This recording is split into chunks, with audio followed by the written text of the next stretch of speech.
আবারও স্বাগত অপরাধ সূত্রে। মেয়ে জামাইয়ের উড়নচণ্ডী স্বভাবে বিরক্ত হয়ে গায়ে হাত তুলেছিলেন শাশুড়ি। তখনই শাশুড়িকে উচিত শিক্ষা দেওয়ার সিদ্ধান্ত নেয় জামাই মহিউদ্দিন হাসনাত। এই অপমানের প্রতিশোধ নিতে মাদ্রাসায় পঞ্চম শ্রেণী পড়ুয়া শ্যালক রিফাতকে ভাড়াটে খুনি দিয়ে ঠান্ডা মাথায় খুন করায় সে। মহিউদ্দিন হাসনাত, বয়স 22 বছর, ঝালকাঠির নলছিটির একটি মাদ্রাসা থেকে এইচএসসি সমমান আলিফ পাস। মাস 8 আগে বাবার বন্ধু তাফাজ্জল হোসেনের সপ্তম শ্রেণী পড়ুয়া মেয়ে লিজাকে ফুসলিয়ে বাড়ি থেকে বের করে এনে বিয়ে করে। ও দুইবার আমার মেয়ে ঘর থেকে নিয়ে গেছে বিবাহের আগে। তখন আমি থানায় যে রেডি করছি। মাসটা ঠিক আমার মনে নেই যে মাসে বিবাহ হয়েছে। না, 1 বছর হয় না।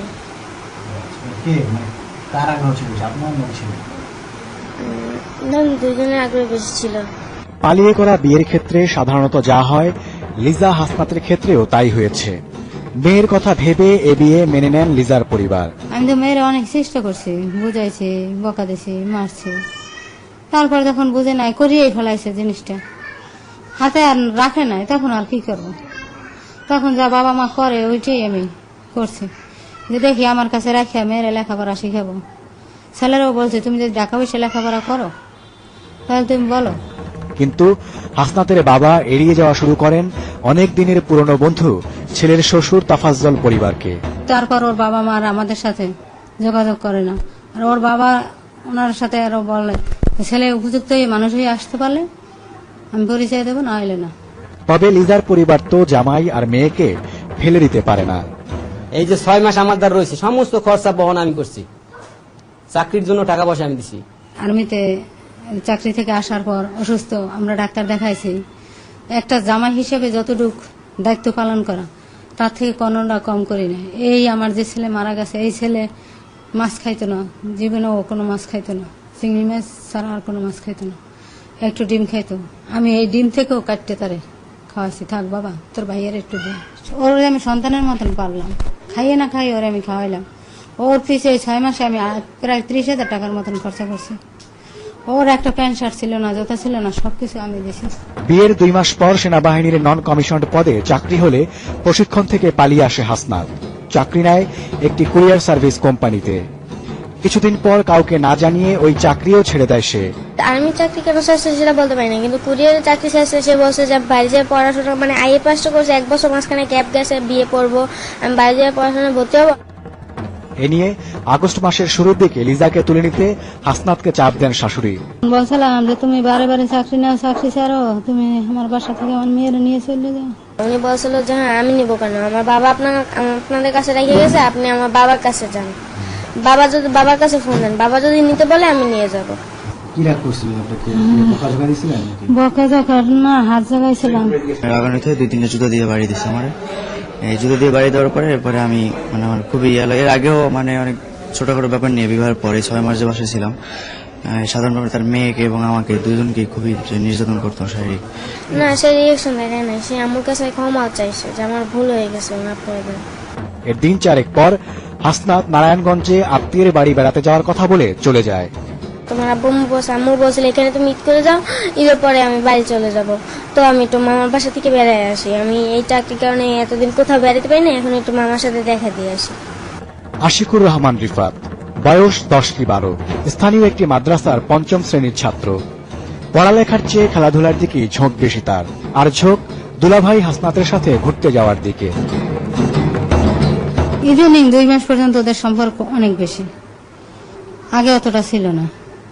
ও কোথাও গেলে নিয়ে যাইতো, ছেলে পরে এসে বলতো, আমি বলতাম না আব্বা তুমি চলে গেছো, আমি বললে যাবো না, আম্মু ভাই আমার বলতে দেয় না, বলছে আসে বলবা না। এই আশেপাশে খেলতো ওর সাথে, মানে উনি একলা একলা থাকতো তো বাসায়, তো কি করবে, তো ওদের সাথে খেলতো। এখন আমি বুঝি যে ওরা প্ল্যানিং করে ওর সাথে সম্পর্কটা করছে, যাতে ও ডাক দিলে আমার না বললেই ও ছুটে যাইবে ওর কাছে। 10 আগস্ট জুমার নামাজের পর খেয়ে দিয়ে খেলতে যাচ্ছে বলে মিরপুর মণিপুরের বাসার কাছের গলিতে যায় রিফাত। সন্ধ্যায়ও না ফেরায় টনক নড়ে পরিবারের। জুমার নামাজ পড়ে বাসা থেকে এখানে বাইরে 3টে খাওয়া দাওয়ার পরে এখানে খেলাধুলা করছে, এই জায়গায় নিয়মিত এইখানে খেলাধুলা, এই বাচ্চাদের সাথে খেলাধুলা করে এখানে নিয়মিত। রাত 9টা পর্যন্ত চলে আশপাশের এলাকা আর আত্মীয়দের বাড়িতে খোঁজাখুঁজি। 9:30টার দিকে বাবার মোবাইলে ফোন করে ভয়ার্ত রিফাত।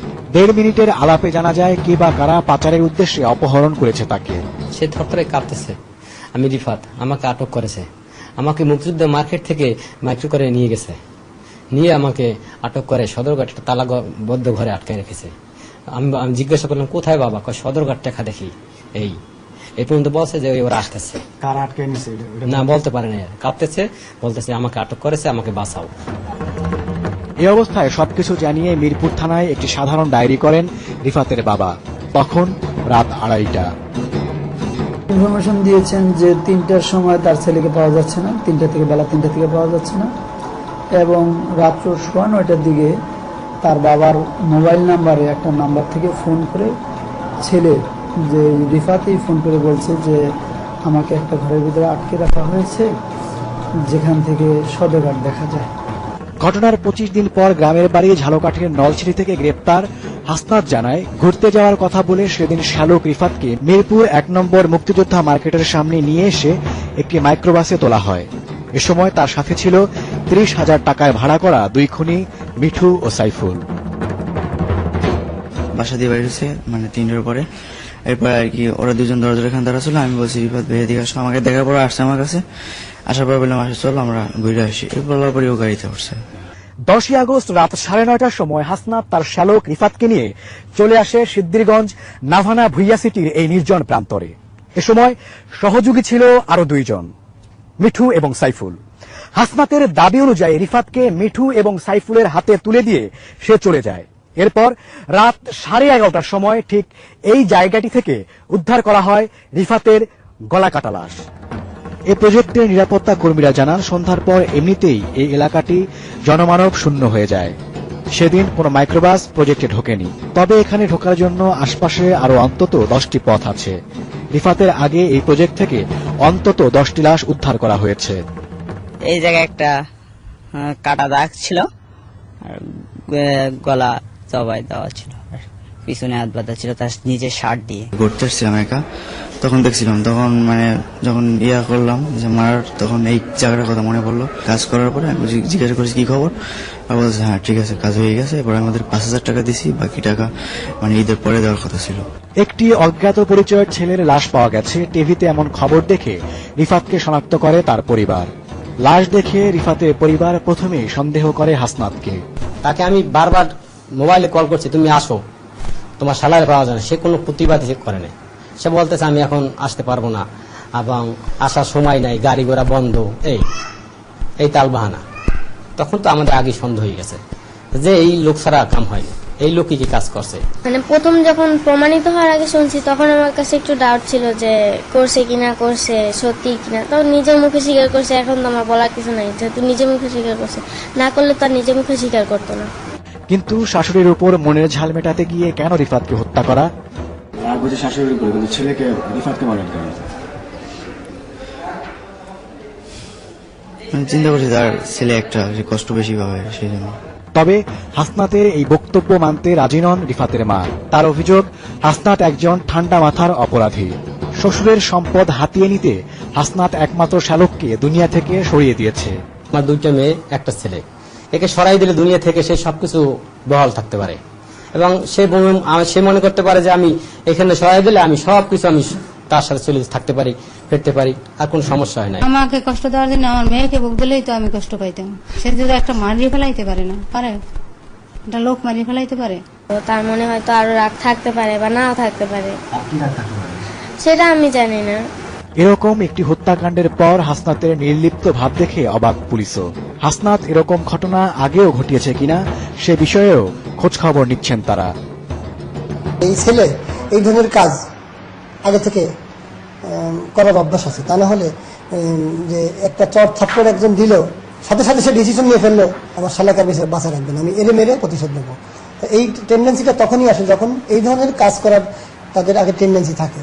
তা আমরা এখন দেখবো যে সে যেখানে লেখাপড়া করেছে, যেখানে সে আগে থাকছে, সেই জায়গায় তার কর্মকাণ্ড আমরা এখন খতিয়ে দেখবো যে সেগুলো করেছে কিনা। আর একটা জিনিস দেখবো, সেটা হলো যে সে কোনো জঙ্গি সংগঠনের সাথে জড়িত ছিল কিনা। শোকার্ত পরিবারের এখন একটাই চাওয়া, রিফাত হত্যার উপযুক্ত বিচার।